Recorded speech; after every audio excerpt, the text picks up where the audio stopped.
अन्नदाता, पग पग पर है संग तुम्हारे अन्नदाता। लहू किसानों का बन के पसीना सींचता है धरती का सीना। मेहनत का तेरी हक दिलवाने, नई तकनीक नई खोज बताने। पशुधन को गुणवान बनाना, पौध सुरक्षा को सिखलाना, खेती के सब गुर समझाने, भारत का सरताज बनाने।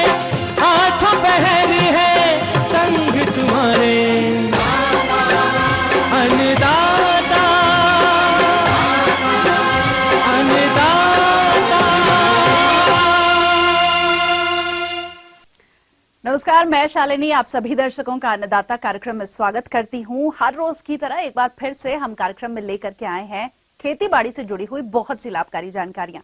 तो चलिए सबसे पहले देखते हैं कि क्या है विशेष आज के कार्यक्रम में। मूंगफली की भरपूर उपज देने वाले किस्में एवं वैज्ञानिक खेती पर जानकारी।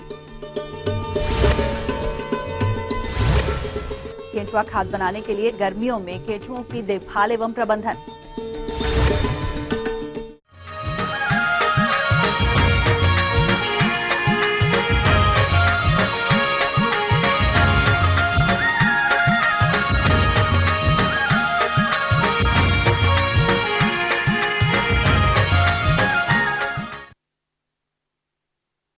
हमारे राज्य के सिंचित क्षेत्रों में मूंगफली की खेती मुख्य रूप से की जाती है और जो किसान भाई मूंगफली की खेती करना चाहते हैं वो इस फसल से अधिक उत्पादन लेने के लिए कौन कौन सी उन्नत किस्मों का चयन करें तथा किस प्रकार से करें मूंगफली की वैज्ञानिक विधि से खेती, इस बारे में जानकारी दे रहे हैं RAU पूसा जिला समस्तीपुर के कृषि वैज्ञानिक डॉक्टर रमाशंकर।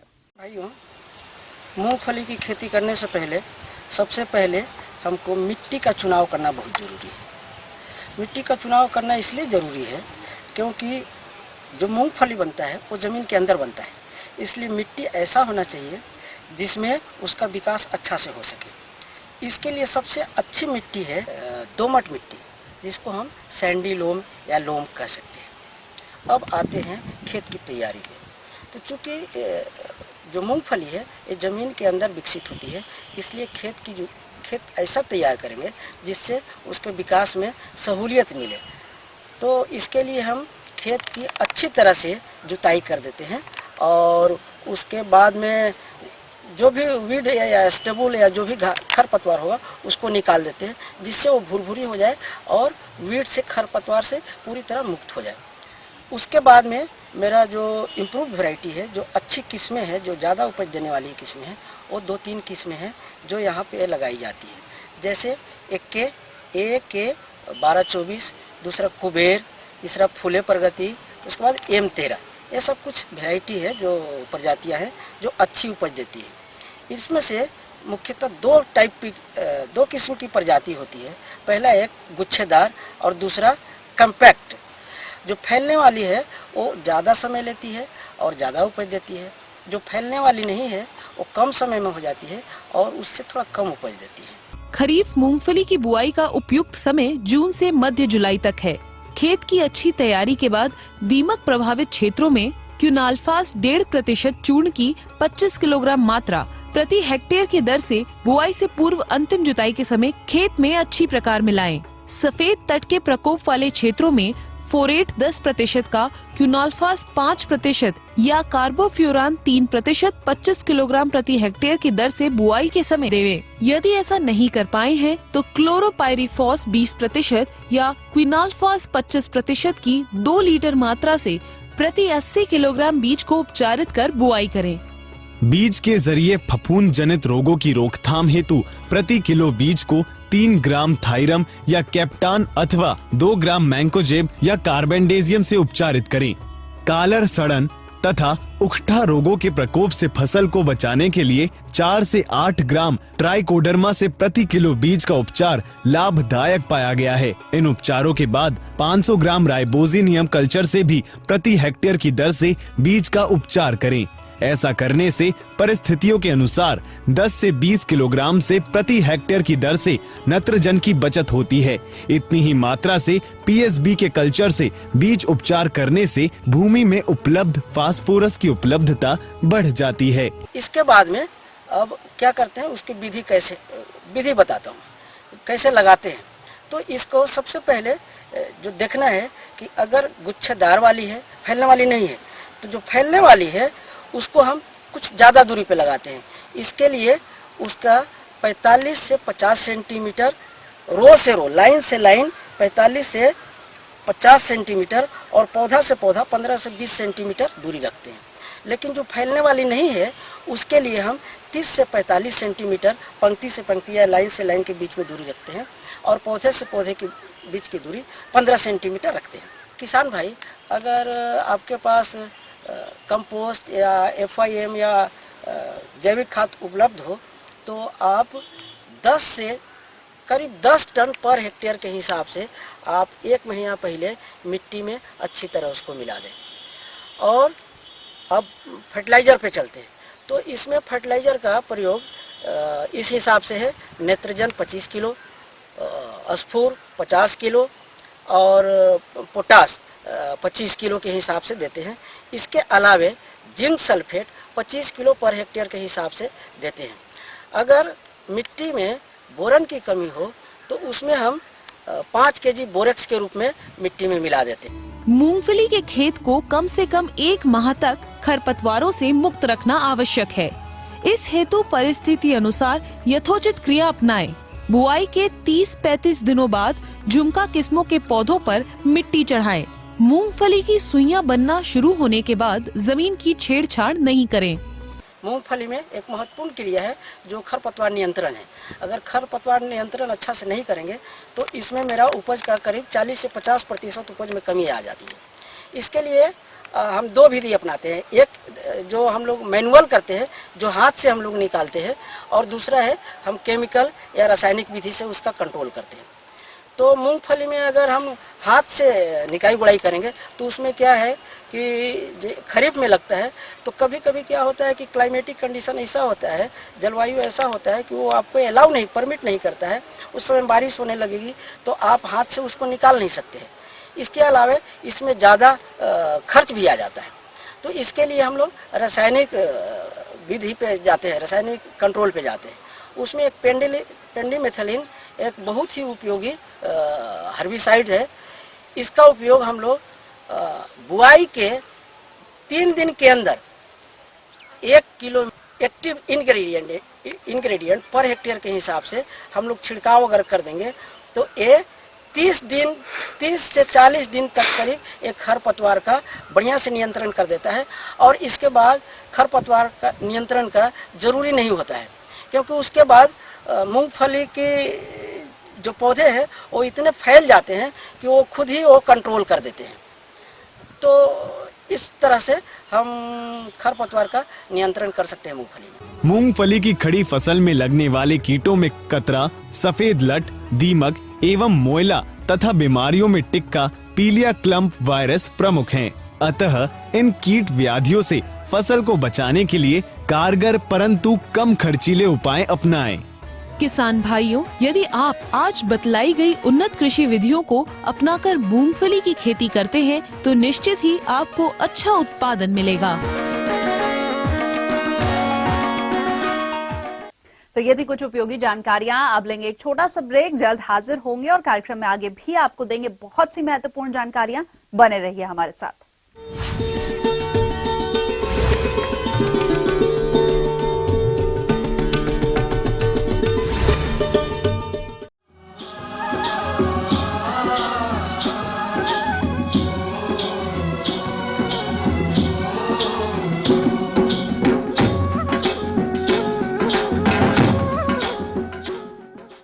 ब्रेक के बाद एक बार फिर से आप सभी दर्शकों का अन्नदाता कार्यक्रम में स्वागत है और चलिए अब बढ़ते हैं अगली प्रस्तुति की ओर।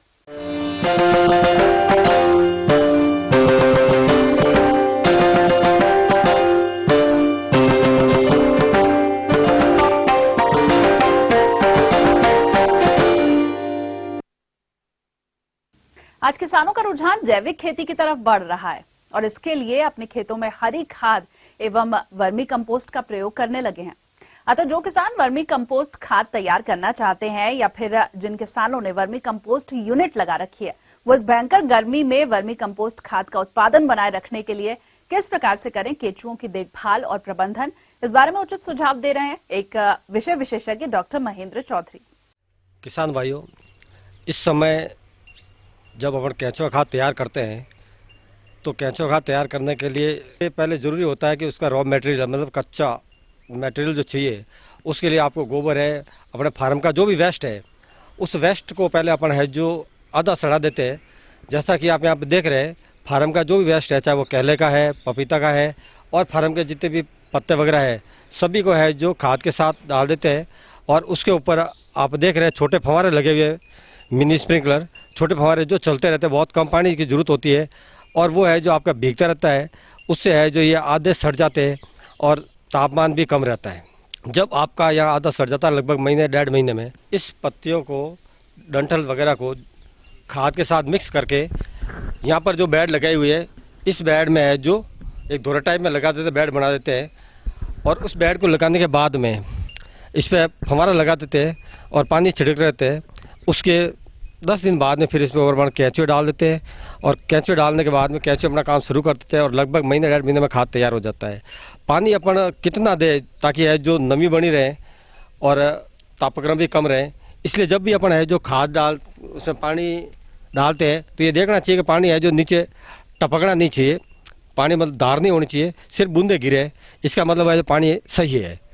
तो इस प्रकार से अपन है जो पानी को हर दूसरी या तीसरे दिन पानी देके खाद को अपन सही बढ़ा सकते हैं, क्योंकि ज़्यादा अगर पानी होगा तो वो केंचुए के लिए नुकसान होता है। इसके बाद में जब केंचुए अपना काम शुरू करते हैं, उस समय लगभग आपके 10-15 दिन बाद में ऊपर उसकी कास्ट आनी शुरू हो जाती है। उस कास्ट को अपन है जो हर तीसरे चौथे दिन रैक से है जो कास्ट को अलग करते रहते हैं और उसको अलग से ढेर बना देते हैं, जिससे है जो वो खाद के काम में आ जाती है और केंचुए है जो अलग नई बेड के ऊपर डालते रहते हैं।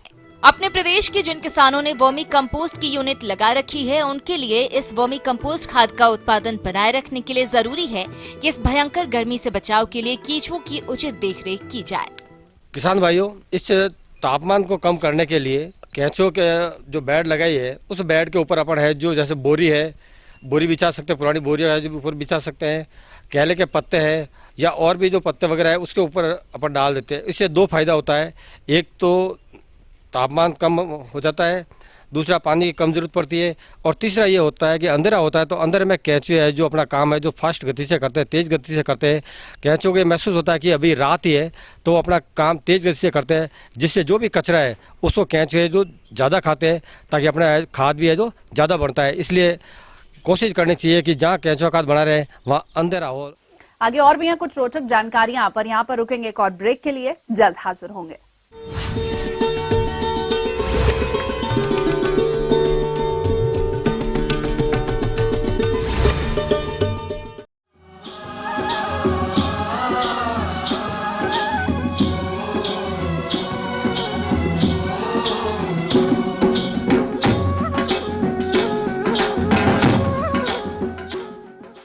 ब्रेक के बाद आप सभी दर्शकों का एक बार फिर से स्वागत है। चलिए अब रुख कर लेते हैं अगली कड़ी की ओर।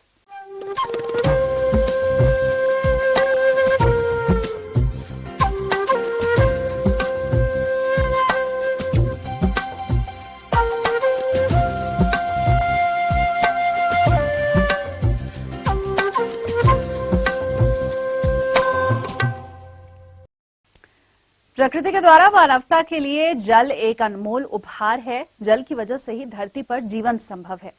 लेकिन आज के समय में भारत में बहुत सारे क्षेत्रों में पानी की कमी से लोग जूझ रहे हैं। जल की कमी के कारण विभिन्न क्षेत्रों में लोगों को पानी पीने से लेकर के खेती करने के लिए मुश्किलों का सामना करना पड़ रहा है। इसी तरह पानी की इस समस्या से 1 वर्ष पूर्व तक जूझ रहा मध्य प्रदेश का छिंदवाड़ा जिले का पारटसिंगा गांव, जो कि महाराष्ट्र मध्य प्रदेश राज्य के एकदम बॉर्डर पर है। यहाँ युवकों ने पानी की समस्या खत्म करने की ठान ली और पानी का जल संचयन करने वाली तकनीकों को अपना करके सूखे खेतों में हरियाली ला दी। तो आइए चलते हैं पारटसिंगा गांव, जहां ये करिश्मा हुआ है। पानी है तो जीवन है, बिना पानी के कुछ भी नहीं। बिना पानी सब कुछ मिथ्या के समान है। इसीलिए बिना पानी के जीवन की परिकल्पना भी असंभव है। दिन प्रतिदिन पानी को लेकर समस्या बढ़ती चली जा रही है और इसलिए जरूरी है कि पानी की हर बूंद को सहेजा जाए। पानी बचाने का ऐसा ही प्रयास कुछ युवकों ने किया। तो चलिए आपको ले चलते हैं महाराष्ट्र और मध्य प्रदेश के बॉर्डर पर बसे गांव पारट सिंगा में, जो कि नागपुर से करीब 55 किलोमीटर दूरी पर मध्य प्रदेश के छिंदवाड़ा जिले में बसा है। इस गांव में कुछ 100-125 मकान हैं, जहां कभी देश के दूसरे गांव की तरह इस गांव में भी पानी की किल्लत थी। कोसों पैदल चलकर गर्मी के दिनों में यहां पीने का पानी ढोकर लाना पड़ता था। जहां पीने के पानी का ये हाल हो, वहां खेतों और उद्योगों के लिए पानी तो रही दूर की बात। इसी हाल को देख जिंदगी बेहाल करने वाली इस पानी की समस्या को खत्म करने का आई हैव ए ड्रीम संगठन के कुछ युवकों ने ठानी। उन्होंने गांव वालों से भेंट की और उन्हें पानी का महत्व समझाने की कोशिश करते हुए बरसात के पानी का संचयन करने की सलाह दी। पर जब लोगों से कोई प्रतिक्रिया न मिलने पर उन्होंने गांव के किसान के खेत में अनुमति लेकर श्रमदान से तालाब खोदने का काम शुरू किया। एक्चुअली पहले ये प्रॉब्लम था कि हम गांव की प्रॉब्लम्स को देखें, फिर हम लोग ने प्रॉब्लम्स को डिस्कस किया गांव के ही लोगों से। उनसे पूछा गया कि आपको क्या क्या दिक्कत हुई। कुछ चीज़ें समझ में आई। बहुत सारी ऐसी चीज़ें हैं जो दिक्कतें उनको आती है। उसमें सबसे बड़ी दिक्कत है पानी की किल्लत आती है। तो हम लोगों ने फिर डिसाइड किया कि हम एक तालाब बनाते हैं। हमें ये समझ में आया कि पानी का जो बारिश का पानी होता है उसको कैसे रिस्टोर किया जाए। तो फिर हमने फाइनली एक तालाब का क्रिएशन स्टार्ट किया। पिछले जून में हम लोगों ने इसको स्टार्ट किया था और उस समय में 5 फीट का बनाने के बाद हमें ये समझ में आया कि हाँ, पानी का वो जो हम लोग चाहते हैं रुके, वो रुक सकता है। टिल मार्च तक के वो रुका था। उसके बाद फिर फाइनली हम लोग ने इसको वापस से और खोदा ये महीने में, और आज ये 10 फीट का हो चुका है, 100 बाय 100 का।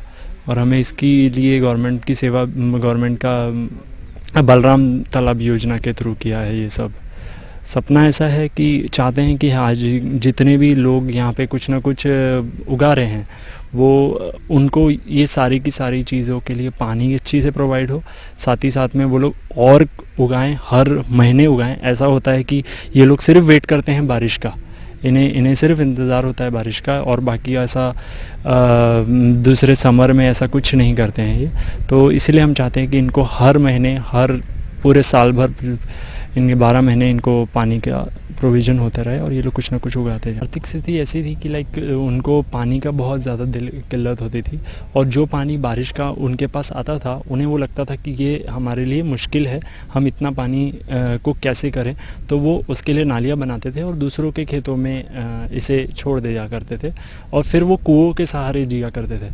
तो खेती उतनी ही होती थी जितना उनके पास पानी होता था, उतनी ही खेती में। और कॉटन का यहाँ पे बहुत ज़्यादा ये है, वो लोग कॉटन और तुअर के अलावा कुछ नहीं लगाते, तो उसमें भी बहुत ज़्यादा पानी लगता था। डालते डालते उनका पानी एंड ख़त्म होता था। तो उनकी खेती कभी नुकसान में भी जाती थी कि वो सोचते थे कि अब पानी तो है ही नहीं, तो क्या करें। इसके बनाने के बाद उन्हें वाकई में एहसास हो रहा है। पहले हम लोग ने शुरुआत की थी, लोगों ने ये भी कहा कि ये कोई रास्ता नहीं हुआ, पानी को कैसे आप रोक सकते हो। जब उन्होंने खुद अपनी आंखों से देखा, अब वो किसान, कुछ किसान यहाँ के आसपास के आ चुके हैं और भी आने वाले, वो लोग खुद बोल रहे हैं कि हम अपने तालाब, अपने खेतों में तालाब बनाने की योजना स्टार्ट करना चाहते हैं। और कुछ समय की कड़ी मेहनत और लगन के बाद 5 फीट गहरे तालाब का निर्माण कार्य संपन्न हुआ। तालाब छोटा था, पर बरसात का पानी रुकने से करिश्मा हुआ।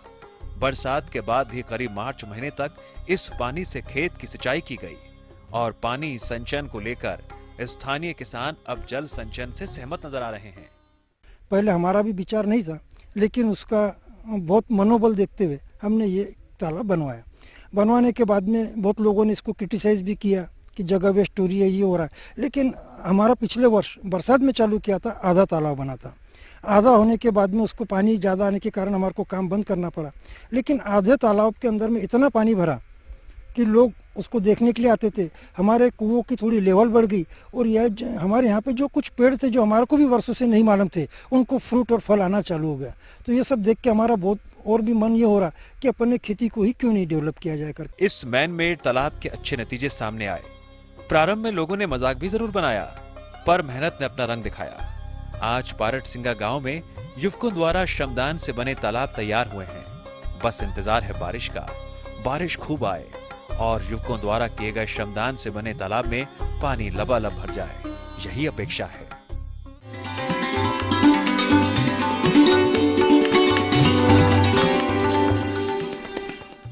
अन्नदाता हेल्पलाइन निशुल्क फोन संपर्क सेवा के माध्यम से आपके द्वारा पूछे गए कृषि से जुड़े हुए प्रश्नों में से एक या फिर दो महत्वपूर्ण प्रश्नों को हम अपने कार्यक्रम में शामिल करते हैं और इसी के तहत आज का चयनित प्रश्न और उसका जवाब इस प्रकार है। जिला पटना से खेमचंद कुमार जी, आप अन्नदाता निशुल्क फोन संपर्क सेवा के माध्यम से धान की सीधी बुआई हेतु उपयुक्त किस्मों के बारे में जानकारी चाहते हैं। तो खेमचंद जी, आपकी जानकारी के लिए देखिए कार्यक्रम का यह है अंश। तो धान किसान बंधु की ये समस्याएं होती है कि हम धान की सीधी बुआई कैसे करें। सबसे पहले धान की सीधी बुआई के लिए चुनाव करते समय आप अपने खेत का चुनाव करें। इसके लिए आपको उपयुक्त प्रभेद का चुनाव करना चाहिए, जिसमें देखा गया है कि राजेंद्र मंसूरी 1, राजेंद्र भगवती MTU 1001 बहुत ही अच्छी उपज जो है डायरेक्ट सीडेड राइस में यानी सीधी बुआई के समय आपको देती है।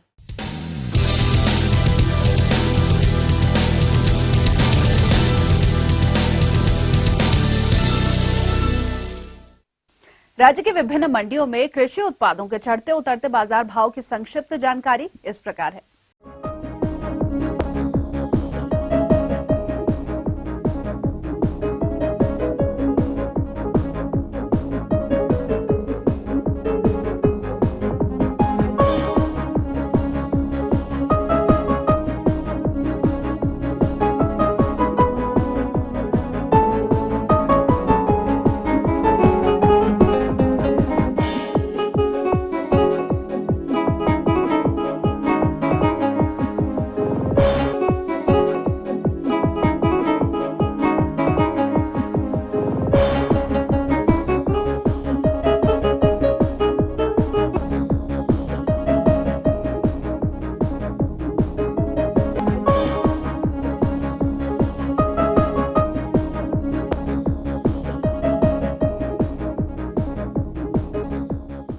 और आइए आप देखते हैं कल दिखाए जाने वाले कार्यक्रम की मुख्य झलकियां।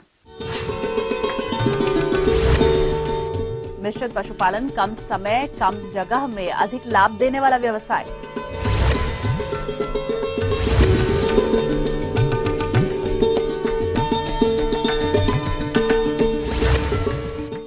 हमें उम्मीद करते हैं कि आज का कार्यक्रम आप सभी दर्शकों के लिए उपयोगी रहा होगा। किसान भाइयों, अन्नदाता आपकी सेवा के लिए संकल्परत है। कृषि संबंधित समस्या और सुझावों के लिए आप हमें इस पते पर संपर्क कर सकते हैं। प्रोड्यूसर अन्नदाता, ETV Bihar Jharkhand, Ramoji film city Hyderabad 501512। साथ ही आप हमें ईमेल भी कर सकते हैं। हमारा ईमेल आईडी है annadatabihar@etv.co.in। इसके अतिरिक्त आप हमें निःशुल्क हेल्पलाइन नंबर 180010084599 पर सोमवार से शनिवार सुबह 10 से शाम 4 बजे के बीच कभी भी संपर्क कर सकते हैं। तो फिलहाल अन्नदाता की पूरी टीम को इजाजत दीजिए। कल फिर से इसी समय आपसे मुलाकात होगी कृषि संबंधित कुछ और महत्वपूर्ण जानकारियों के साथ। नमस्कार।